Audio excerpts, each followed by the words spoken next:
الحمد لله نحمده ونستعينه ونستغفره ونؤمن به ونتوكل عليه ونعوذ بالله من شرور أنفسنا ومن سيئات أعمالنا من يهده الله فلا مضل له ومن يضلله فلا هادي له وأشهد أن لا إله إلا الله وحده لا شريك له وأشهد أن سيدنا ومولانا محمدا عبده ورسوله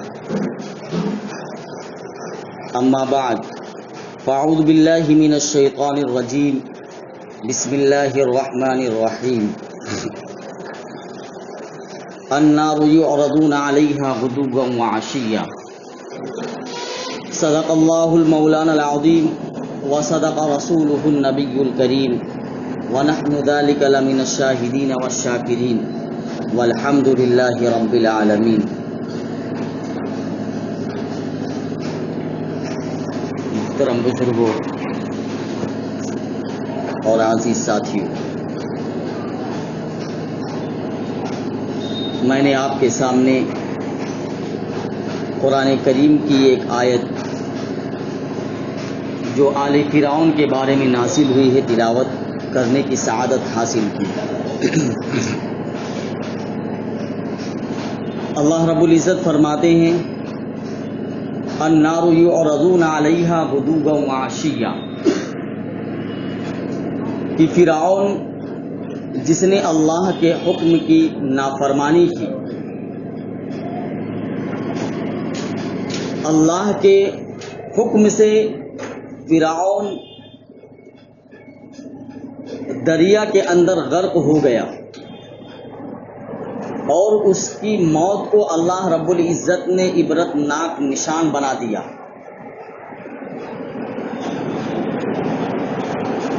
اس کی موت کو اللہ رب العزت نے لوگوں کے لیے عبرت کا مقام بنا دیا۔ اتنی موت خطرناک ہوئی، خطرناک موت کے بعد اللہ رب العزت نے فرعون اور آل فرعون کو مزید عذاب میں مبتلا کر دیا،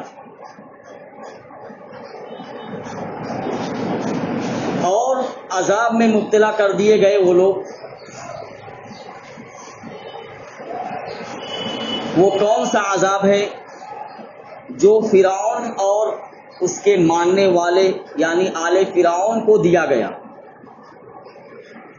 اللہ رب العزت فرماتے ہیں النار یعرضون علیہا غدوا وعشیا، کہ مرنے کے بعد فرعون مزید عذاب میں مبتلا ہو گیا۔ اور مزید عذاب یہ ہے کہ اللہ رب العزت نے اس کو فرشتوں کو مقرر کر دیا ہے کہ صبح و شام جو ہے اس کے اوپر آگ کو پیش کیا جاتا ہے۔ فرعون کے اوپر آگ کو پیش کیا جاتا ہے، یعنی جہنم کی آگ کو جہنم کی آگ میں فرعون کو داخل کیا جاتا ہے۔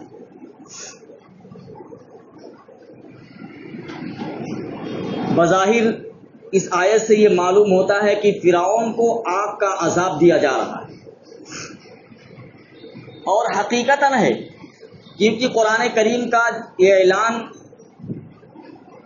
100% صحیح ہے اور حق ہے۔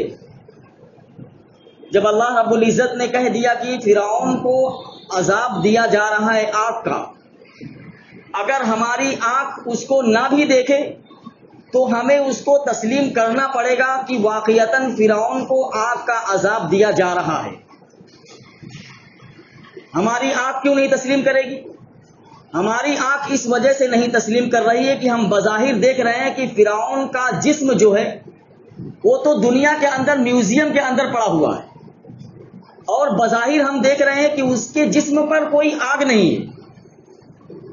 ہم بظاہر دیکھ رہے ہیں کہ اس کو آگ میں داخل نہیں کیا جا رہا ہے، لیکن قرآن کریم کا یہ اعلان ہے کہ فرعون کو صبح و شام، صبح میں بھی اور شام میں بھی 2 وقت اس کے اوپر آگ کو پیش کیا جاتا ہے۔ تو علماء نے اس کا یہ مطلب لکھا ہے کہ بظاہر اگرچہ فرعون کا جسم میوزیم کے اندر موجود ہے، لیکن یہ جس عذاب کا ذکر اس میں کیا جا رہا ہے اس آیت میں، وہ عذاب ایک دوسرے عالم کا عذاب ہے۔ وہ عذاب جو ہے عالم برزخ کا عذاب ہے۔ جس طریقے سے اللہ رب العزت نے ایک عالم بنایا ہے، عالم ارواح۔ انسان پیدا ہونے سے پہلے عالم ارواح کے اندر ہوا کرتا ہے، اور جب اس کے پیدا ہونے کا وقت آتا ہے تو اللہ رب العزت اس کو عالم ارواح سے رحم مادر یعنی ماں کے پیٹ کے اندر داخل کرتا ہے، اور ماں کے پیٹ سے وہ عالم دنیا کے اندر آ جاتا ہے۔ اور عالم دنیا میں جب تک اللہ رب العزت نے اس کی سانس مقدر کر رکھی ہے، وہ اس دنیا پہ اپنی زندگی کے سانس کو پورا کرتا ہے۔ اس کی جتنی مدت العمر اللہ رب العزت نے لکھ دی ہے، وہ اپنی زندگی کی مدت کو اس دنیا میں پوری کرتا ہے، اور جب اس کی مدت العمر یعنی اس کی زندگی ختم ہو جاتی ہے تو اللہ رب العزت اس کو اس عالم دنیا سے ایک دوسرے عالم میں پہنچا دیتے ہیں، اور اس کو عالم برزخ کہا جاتا ہے۔ اور جو بھی اللہ رب العزت کا عذاب کا ہے تعلق، یا جو بھی اللہ رب العزت کی طرف سے راحتیں ہیں، یا جو بھی اللہ رب العزت کی طرف سے نعمتیں ملتی ہیں مرنے کے بعد، یا جو بھی عذاب اللہ رب العزت کی طرف سے دیا جاتا ہے، وہ سب کا تعلق اس عالم ارواح سے ہوتا ہے۔ جسم تو مٹی میں مل گیا، لیکن اس کی روح جو عالم برزخ میں پہنچ گئی، اس عذاب کا تعلق یا اللہ تعالیٰ کی طرف سے نعمتوں اور راحتوں کا جو تعلق ہوتا ہے، اس کا تعلق عالم برزخ سے ہے۔ یہ عالم برزخ میں دیا جانے والا عذاب یا راحت، اس کو شریعت کی اصطلاح میں عذاب قبر کہا جاتا ہے۔ اسی کا نام عذاب قبر ہے۔ حدیث پاک سے معلوم ہوتا ہے کہ اللہ کے رسول صلی اللہ علیہ وسلم نے بیان کیا کہ جب انسان مر جاتا ہے تو اس کی دو حالتیں ہوتی ہیں۔ قبر میں پہنچنے کے بعد انسان کی دو حالتیں ہوتی ہیں۔ اللہ کے رسول صلی اللہ علیہ وسلم نے فرمایا، یا تو اس کی قبر روضۃ من ریاض الجنہ، یا تو اس کی قبر مرنے کے بعد جنت کے باغوں میں سے ایک باغ بن جاتی ہے، یا اس کی قبر جہنم کے گڑھوں میں سے ایک گڑھا بن جاتی ہے۔ اللہ رب العزت سے دعا مانگا کریں کہ اللہ رب العزت اس دوسری حالت سے ہماری حفاظت فرمائے۔ اللہ رب العزت ہماری قبروں کو جنت کے باغوں میں سے ایک باغ بنا دے۔ ہمیشہ اللہ رب العزت سے عذاب قبر سے پناہ مانگنی چاہیے، اور یہ دعا کرنی چاہیے کہ اللہ رب العزت میری قبر کو جنت کے باغوں میں سے ایک باغ بنا دے۔ تو اگر مردہ نیک ہوتا ہے، اللہ کا فرما بردار ہوتا ہے، اور وہ اعمال صالحہ نیک عمل کر کے اس دنیا سے جاتا ہے، تو اللہ کے رسول صلی اللہ علیہ وسلم نے فرمایا کہ اس کی قبر کو اللہ رب العزت جنت کا باغ بنا دیتے ہیں، اور اس کی قبر کو تا حد نگاہ کشادہ کر دیا جاتا ہے۔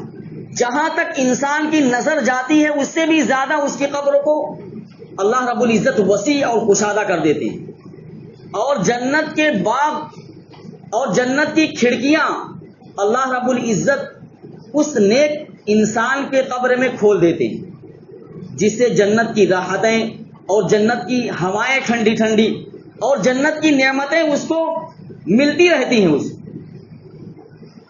لیکن اگر کوئی اللہ کا نافرمان بندہ، اللہ کا کافر بندہ، یا فاسق اور فاجر بندہ، یا اپنی زندگی کو گناہوں میں ملوث کر کے جانے والا بندہ جب قبر کے اندر جاتا ہے تو اس کی قبر کی حالت یہ ہوتی ہے کہ اللہ کے رسول صلی اللہ علیہ وسلم نے فرمایا کہ جب کوئی نافرمان بندہ اللہ رب العزت کے حکم کے مطابق اپنی زندگی کو نہ گزارنے والا بندہ جب قبر کے اندر جاتا ہے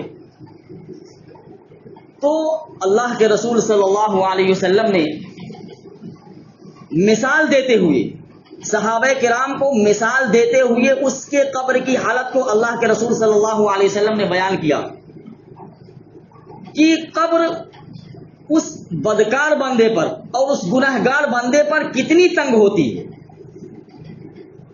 اللہ کے رسول صلی اللہ علیہ وسلم نے اپنے ایک ہاتھ کی انگلی کو دوسرے ہاتھ کے اندر مثال دیتے ہوئے صحابہ کرام کو سمجھاتے ہوئے بتایا کہ اس کی قبر اتنی تنگ ہو جاتی ہے جیسے اس ہاتھ کی انگلی دوسرے ہاتھ میں داخل ہو جائے، یعنی قبر اس کو اتنی تیزی سے دباتی ہے کہ ادھر کی پسلی ادھر اور ادھر کی پسلی ادھر، دائیں طرف کی بائیں طرف، بائیں طرف کی دائیں طرف میں گھس جاتی۔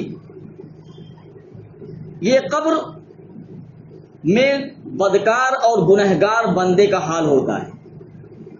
اس لیے اللہ کے رسول صلی اللہ علیہ وسلم نے ایک موقع پر ارشاد فرمایا کہ میں نے قبر کے عذاب سے زیادہ حیرت ناک اور عبرت ناک اور قبر کے عذاب سے زیادہ خطرناک منظر میں نے کوئی نہیں دیکھا۔ بتائیے، قبر کے عذاب سے زیادہ وحشت ناک منظر اللہ کے رسول صلی اللہ علیہ وسلم کہہ رہے ہیں میں نے کوئی منظر نہیں دیکھا اس سے زیادہ خطرناک۔ ایک تدفین کے موقع پر اللہ کے رسول صلی اللہ علیہ وسلم قبرستان کے اندر تشریف فرما، صحابہ کرام آپ کے پاس بیٹھے ہوئے اور آپ صلی اللہ علیہ وسلم کے دستے مبارک میں ایک چھڑی تھی جس سے آپ صلی اللہ علیہ وسلم کسی فکر میں ڈوب کر زمین کی مٹی کو ایسے ایسے کھرچ رہے تھے، جیسے کوئی انسان ہاتھ میں لکڑی لیتا ہے اور زمین پر ایسے ایسے کرتا ہے اور سوچتا رہتا ہے۔ تو اللہ کے رسول صلی اللہ علیہ وسلم کے دستے مبارک میں ایک چھڑی تھی، ایک لکڑی تھی۔ آپ صلی اللہ علیہ وسلم صحابہ کرام نے فرمایا کہ اس سے آپ زمین کو کورید رہے تھے، زمین کو کھرچ رہے تھے ایسے، اور آپ صلی اللہ علیہ وسلم کے چہرے پر ہم نے دیکھا کہ سخت غم کے آثار نظر آ رہے ہیں۔ آپ صلی اللہ علیہ وسلم کا چہرے مبارک بدلا ہوا ہے اور ایک غم کی کیفیت آپ صلی اللہ علیہ وسلم کے چہرے پر طاری ہے۔ تھوڑی دیر کے بعد آپ صلی اللہ علیہ وسلم نے اپنے سر کو اٹھایا اور بغیر کچھ کہے ہوئے اپنی زبان مبارک سے 3 مرتبہ یہ جملہ ارشاد فرمایا کہ عذاب قبر سے اللہ کی پناہ مانگو، عذاب قبر سے اللہ کی پناہ مانگو، عذاب قبر سے اللہ کی پناہ مانگو۔ یہ 3 مرتبہ آپ صلی اللہ علیہ وسلم نے یہ جملہ ارشاد فرمایا، اور اس کے بعد آپ صلی اللہ علیہ وسلم نے بیان کیا کہ جب انسان نیک یا بد قبر کے اندر داخل ہوتا ہے تو قبر کی 2 حالتیں اس کے لیے ہوتی ہیں جو میں بیان کر چکا ہوں، روضۃ من ریاض الجنہ، یا جہنم کے گڑھوں میں سے ایک گڑھا۔ تو ہمیں اللہ رب العزت سے عذاب قبر سے پناہ مانگنا چاہیے اور اللہ رب العزت سے یہ دعا کرنا چاہیے کہ اللہ رب العزت اس دوسری حالت سے ہماری حفاظت فرما دے۔ مجھے ایک واقعہ یاد آ رہا ہے، حضرت شاہ عبد العزیز محدث دہلوی رحمۃ اللہ علیہ کے زمانے میں ایک شخص کو لایا گیا، اس کی عمر بہت کافی تھی۔ وہ آیا اور اس نے کہا کہ حضرت میرا زمانہ وہ ہے جو آپ کا زمانہ نہیں ہے، یعنی آپ کا زمانہ دوسرا ہے اور میرا زمانہ دوسرا ہے، اور میں نے اپنی ان آنکھوں سے ایسا منظر دیکھا ہے کہ میرے اس واقعے کی کوئی آج تک تصدیق ہی نہیں کر رہا۔ میں جس سے بھی واقعہ بیان کرتا ہوں وہ کہتا ہے کہ تمہارے واقعے کی کوئی حقیقت نہیں ہے، وہ میرے واقعے کی تصدیق کرنے کے لیے تیار نہیں ہے، نہ تو مجھ کو سچا جانتا ہے، وہ کہتا ہے تم جھوٹے ہو، اس واقعے میں بالکل سچے نہیں ہو۔ شاہ عبد العزیز محدث دہلوی رحمۃ اللہ علیہ نے کہا کیا واقعہ ہے؟ تو اس شخص نے بیان کیا کہ حضرت میں نے ایک خاتون، ایک عورت سے جو ہے قرض لیا تھا، اور اس قرض سے میں نے تجارت شروع کی اور اللہ رب العزت نے مجھے اس تجارت میں اتنا نفع دیا کہ مجھے کافی مال ہاتھ لگا، میں مالدار ہو گیا۔ اب میں نے اس خاتون سے جو قرض لیا تھا، میں نے سوچا اس کا قرض جو ہے اس کو لوٹا دینا چاہیے۔ میں قرض کو لوٹانے کے ارادے سے اس خاتون کے گھر گیا۔ اتفاق ایسا کہ وہ خاتون بیمار تھی، بستر پر پڑی ہوئی تھی۔ میں نے وہ رقم جو قرض کی تھی اس خاتون کو لوٹا دی۔ چونکہ وہ بیماری کی حالت میں تھی، میں جیسے ہی قرض لوٹا کر واپس ہوا، تھوڑی دور گاؤں کے پہنچا تھا تو اطلاع ملی کہ اس عورت کا انتقال ہو گیا۔ اب میں نے سوچا کہ اپنے گھر جانے سے بہتر یہ ہے کہ چونکہ اس عورت نے مجھے قرض دیا تھا، یہ میری محسنہ ہے، اس نے میرے اوپر احسان کیا تھا قرض دے کر، جس کی وجہ سے میں تجارت کر کے اتنا مال حاصل کیا ہوں۔ اگر اس نے مجھ پر احسان نہ کیا ہوتا تو آج میں اتنا مال حاصل نہیں کرتا۔ چونکہ وہ میری محسنہ ہے، کیوں نہ میں اس کی تجہیز اور تکفین میں حصہ لے لوں۔ اس غرض سے کہ میں اس کی تجہیز اور تدفین اور تکفین میں حصہ لوں، میں رک گیا۔ چنانچہ میں نے اس کی نماز جنازہ پڑھی اور میں نے سوچا چلو اس کی قبر تک بھی چلتے ہیں۔ میں اس کی قبر تک گیا اور قبر کے پاس میں بیٹھا ہوا تھا اور لوگ مٹی ڈال رہے تھے، میں بھی مٹی ڈال کر واپس ہوا۔ اور وہ فرماتے ہیں کہ پہلے زمانے میں جو ہے اشرفیاں چلا کرتی تھی، اس کو لوگ تھیلیوں میں باندھا کرتے تھے۔ تو کہتے ہیں کہ میں نے وہ روپیوں کی جو تھیلی تھی میں نے اپنے ہاتھ میں ایسے باندھ رکھا تھا، اس کو جو میرے کمائے ہوئے روپے تھے میں نے اس کو اپنے اس ہاتھ میں تھیلی میں بند کر کے اس ہاتھ میں باندھ رکھا تھا۔ تو میں دیکھتا ہوں تھوڑی دور جانے کے بعد کہ میرے ہاتھ میں تھیلی نہیں ہے۔ مجھے بہت تعجب ہوا کہ آخر کہاں چلی گئی۔ تو میں نے اپنے دماغ پر زور دیا تو میرے سمجھ میں آیا کہ میں جس وقت اس خاتون کی قبر کے پاس بیٹھا ہوا تھا اور وہ قبر بند ہو رہی تھی، مٹی ڈالی جا رہی تھی، تو میں نے محسوس کیا کہ میرے ہاتھ سے کوئی چیز گری ہے جو قبر میں چلی گئی ہے۔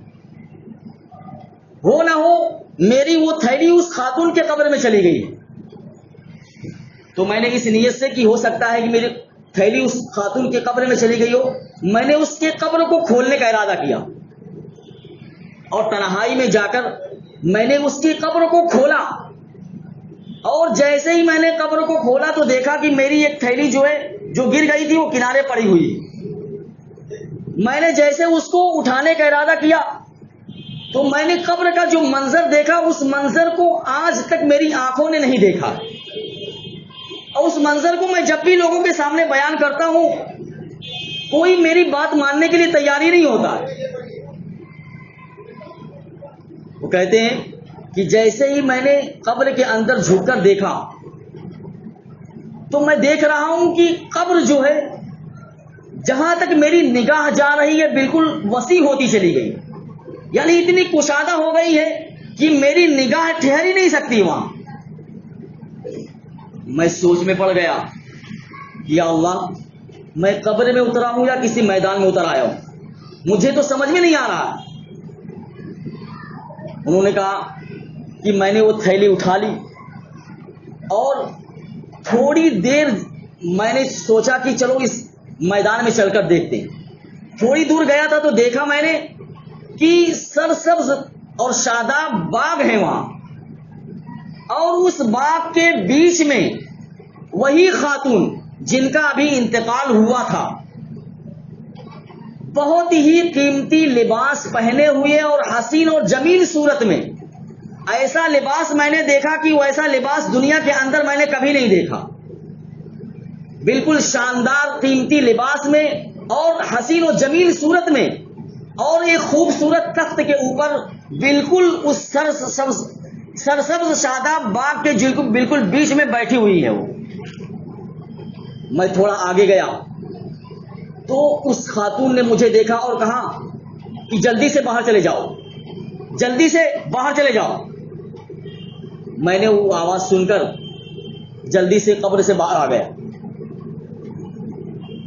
اور اس کے بعد سے لے کر میرا زمانہ تو گزر گیا، وہ کہتے میری اتنی عمر ہو گئی ہے، میرا زمانہ گزر گیا ہے، میں اس واقعے کو جس سے بیان کرتا ہوں کوئی بھی میرے واقعے کی تصدیق ہی نہیں کرتا، کہتا ہے نہیں تم اس واقعے میں سچے نہیں ہو، تمہارا واقعہ جھوٹا ہے، گڑھا ہوا واقعہ ہے۔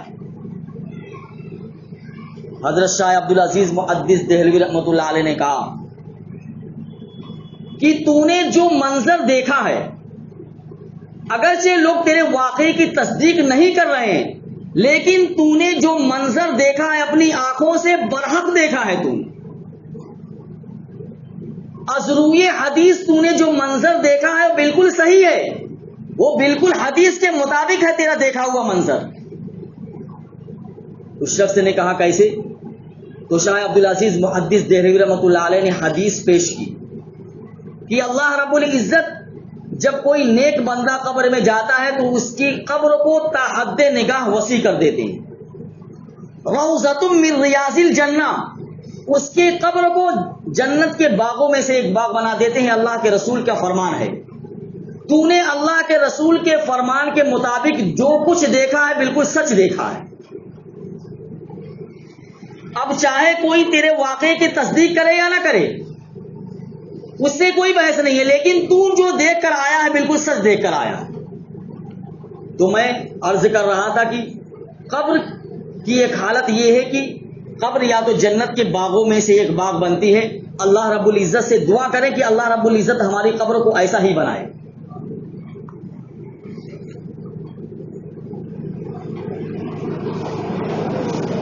بہت سارے لوگ، ابھی کچھ دن پہلے ایک صاحب سے بات ہو رہی تھی، قبر کے منظر کو یا قبر کی حقیقت کو تسلیم کرنے کے لیے تیار نہیں۔ وہ کہتے ہیں عذاب قبر کوئی چیز نہیں۔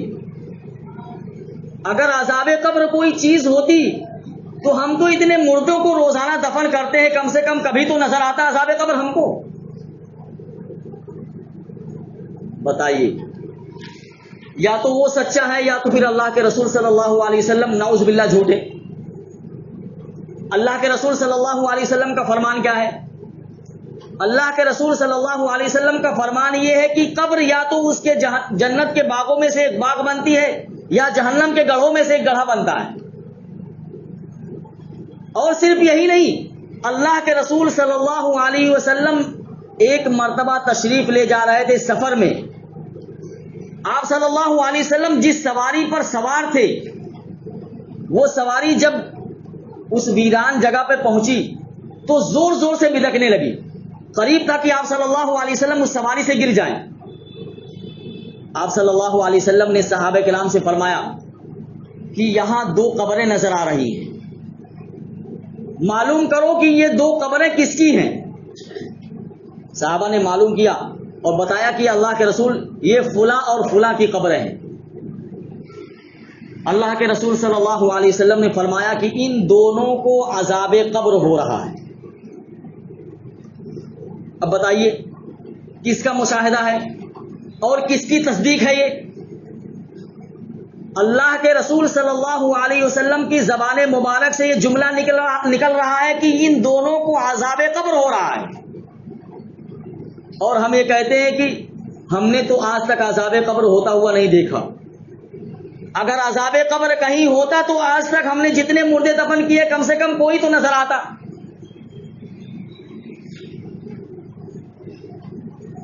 اللہ کے رسول صلی اللہ علیہ وسلم نے صحابہ کرام سے فرمایا کہ ان دونوں کو عذاب قبر ہو رہا ہے، اور عذاب قبر بھی کسی بڑی چیز کی وجہ سے نہیں بلکہ معمولی چیز کی وجہ سے ہو رہا ہے۔ ایسی چیز کی وجہ سے ہو رہا ہے کہ اس سے بچنا ان لوگوں کے لیے مشکل نہیں تھا، یہ اس سے بچ سکتے تھے، لیکن اس سے نہ بچنے کی وجہ سے ان دونوں کو عذاب قبر ہو رہا ہے۔ آج یہ حدیث سنیے اور یہ پیغام اپنے ذہن کے اندر رکھ کر لے جائیے کہ اس حدیث پر انشاءاللہ ہم زندگی بھر عمل کریں گے۔ جس کے سبب عذاب قبر ہو رہا ہے اس سبب سے ہم بچنے کی کوشش کریں گے۔ اللہ کے رسول صلی اللہ علیہ وسلم نے فرمایا کہ ان دونوں شخصوں کو عذاب قبر ہو رہا ہے، ایک کو عذاب قبر اس وجہ سے ہو رہا ہے کہ وہ پیشاب کی چھینٹوں سے نہیں بچتا تھا. پیشاب کی چھینٹیں پیشاب کرتا تھا اور پیشاب کی چھینٹیں بدن پر کپڑے پر لگتی تھی, اس کی کوئی پرواہ نہیں تھی. وہ اسی حالت میں وہ نماز بھی پڑھ لیا کرتا تھا, اسی حالت میں مسجد میں داخل ہو جایا کرتا تھا, اور اسی حالت میں قرآن کی تلاوت بھی کر لیا کرتا تھا, یعنی اس کی کوئی پرواہ نہیں کرتا تھا. آج یہ مرض بہت عام ہو گیا ہے. پیشاب کی چھینٹوں سے نہ بچنا یہ بہت عام ہے. دیکھیے, انسان کی دو حالتیں ہیں. انسان جب پیشاب کرتا ہے تو ایک انسان وہ ہے کہ جس کے پیشاب کے قطرے جو ہے استنجا کرنے کے بعد تھوڑی دیر کے بعد پھر آتے ہیں قطرے اس کے, لیکن وہ کیا کرتا ہے, جلدی جلدی پانی ڈالا اور اٹھ گیا. اب جلدی جلدی جو اس نے پانی ڈالا اور اٹھ گیا, اور اس کے بعد جو پیشاب کا قطرہ آنا تھا وہ اس کے چلنے کی وجہ سے پیشاب کا قطرہ آ کر اس کے کپڑوں میں بھی لگ رہا ہے, اس کے بدن پہ بھی لگ رہا ہے, لیکن اس کو کوئی پرواہ نہیں ہے اس کی. اور اسی حالت میں وہ نماز بھی پڑھتا ہے, اسی حالت میں وہ قرآن کی تلاوت بھی کرتا ہے, مسجد میں بھی داخل ہوتا ہے.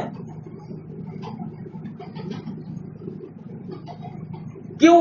اس وجہ سے کہ اس کو مسئلہ تو یہ معلوم ہے کہ بس پیشاب کر لیا اور پانی ڈال لیا کافی ہو گیا. نہیں دوستو, اگر ایسا مرض ہے انسان کو کہ پیشاب کے قطرے اس کے ٹپکتے رہتے ہیں پیشاب کرنے کے بعد, یعنی ایک حالت یہ ہوتی ہے کہ انسان پیشاب کرتا ہے اور اس کی پیشاب کے قطرے جو ہے بہت دیر تک ٹپکتے رہتے ہیں, تو اس کے لیے حکم یہ ہے کہ وہ جب تک پیشاب کے قطرے ٹپکنا بند نہ ہو جائیں وہ اس وقت تک پیشاب کرتا رہے, اور اگر ٹپکنا بند ہو گیا تو تھوڑی دیر کے لیے کھڑا ہو جائے, پھر بیٹھ جائے.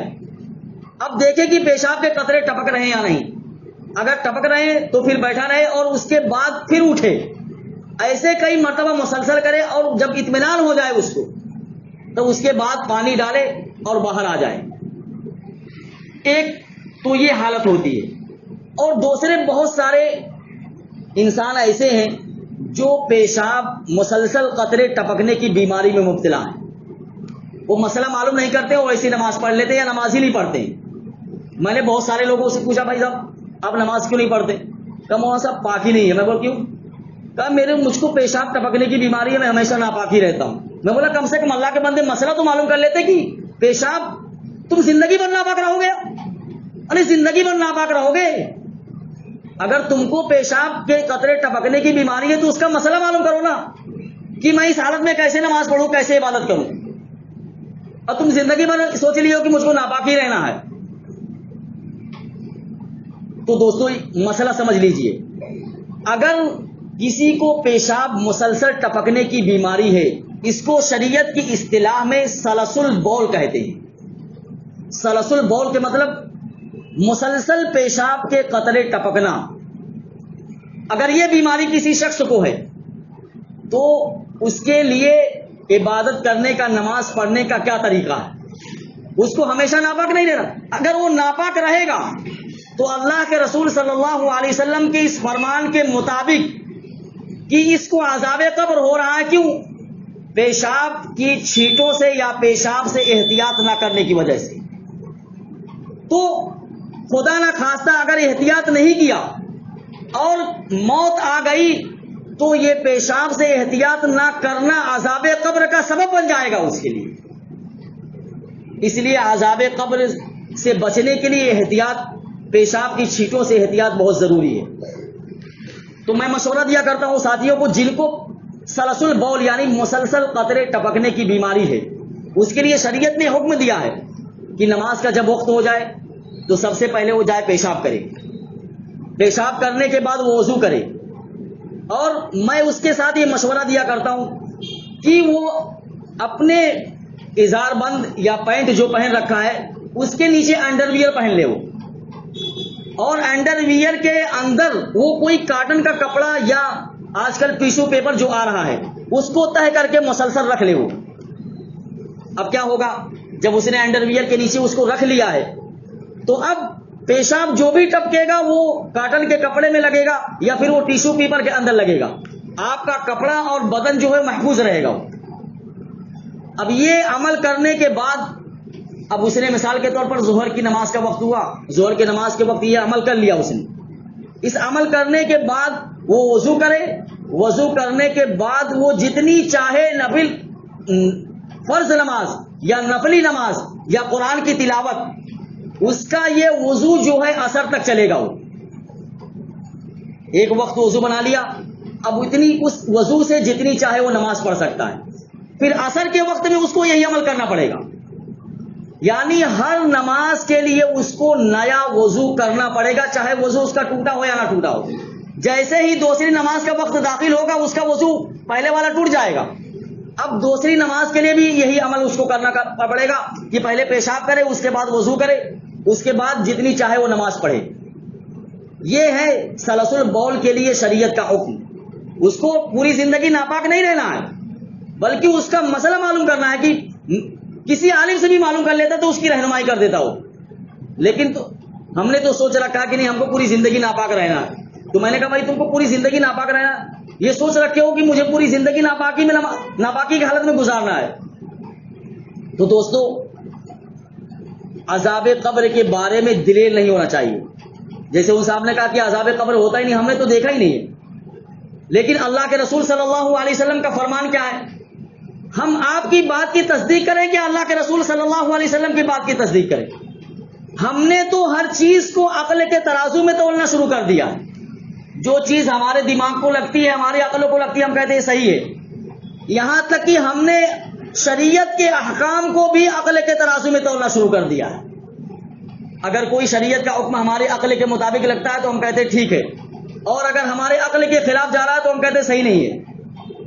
نہیں دوستو, جب اللہ کے رسول صلی اللہ علیہ وسلم نے فرما دیا تو ہم کو اس پر آنکھ بند کر کے یقین کرنا ہے بس کہ اللہ کے رسول صلی اللہ علیہ وسلم کا فرمان 100% صحیح ہے.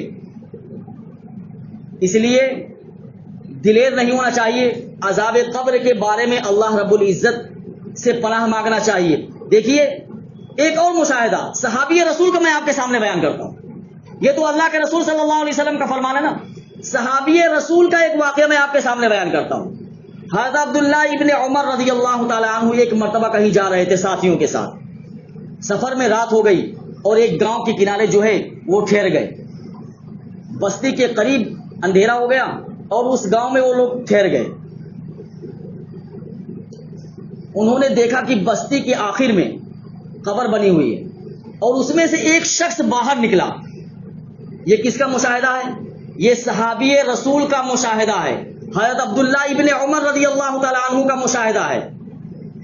وہ کہتے ہیں وہ ایک شخص باہر آیا, اس کا اوپر کا جو دھڑ تھا وہ بالکل گدھے کی طرح تھا. اوپر کا جو حصہ تھا وہ بالکل گدھے کی طرح تھا اور نیچے کا جو حصہ تھا وہ انسان کی طرح تھا. اور وہ منہ سے اپنی آواز نکال رہا تھا, ہائے شراب, ہائے شراب, ہائے شراب, شراب کیا چیز ہے, شراب کیا چیز ہے, شراب کیا چیز ہے. وہ اپنے منہ سے 3 مرتبہ آواز نکال رہا تھا. عبداللہ ابن عمر رضی اللہ تعالیٰ عنہ کہتے ہیں کہ ہم ڈر گئے. جب کون شخص ہے قبر سے باہر آ گیا, ہم کو بہت ڈر محسوس ہوا اور ہم نے بستی میں پوچھا. اس بستی کے قریب ایک جھوپڑا تھا, اس میں ایک بڑھیا رہتی تھی. ہم نے اس سے پوچھا کہ یہ کس کی قبر ہے؟ اس بڑھیا نے کہا کہ یہ میرے بیٹے کی قبر ہے.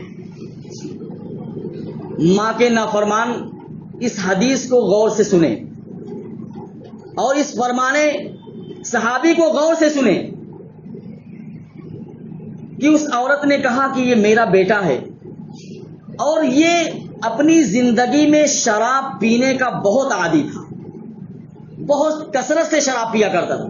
اور میں جب اس کو منع کرتی تھی کہ بیٹا شراب مت پیو, بہت بری چیز ہے, تو مجھ سے کہتا ارے ماں تو بھی کیا گدھے کی طرح ہر وقت ہینگتی رہتی ہے, ہر وقت گدھے کی طرح چلاتی رہتی ہے, جب بھی دیکھو مجھے سمجھاتی رہتی ہے, تو مجھ کو مت سمجھایا کر, گدھے کی طرح مت ہینکا کر. جب اس کا انتقال ہوا ہے, اس کی ماں نے کہا کہ جب سے اس کا انتقال ہوا ہے وہ روزانہ شام کو باہر آتا ہے اور 3 مرتبہ یہی آواز نکالتا ہے, ہائے شراب, ہائے شراب, ہائے شراب. اور اس کا سر جو آپ دیکھ رہے ہیں گدھے کی سر کا ہے, وہ مجھے کہنے کی وجہ سے اللہ رب العزت نے ہو سکتا ہے اس کو عذاب دیا ہو. تو دوستو یہ صحابی رسول کا مشاہدہ ہے. اس لیے عذاب قبر سے اللہ رب العزت کی ہمیشہ پناہ مانگنا چاہیے اور اپنی دعاؤں میں کثرت سے یہ دعا مانگنا چاہیے کہ اللہ رب العزت ہماری قبر کو جنت کے باغوں میں سے ایک باغ بنا دے. اللہ رب العزت مجھے بھی اور آپ کو عمل کرنے کی توفیق عطا فرمائے. وآخر الدعوانا الحمدللہ رب العالمین.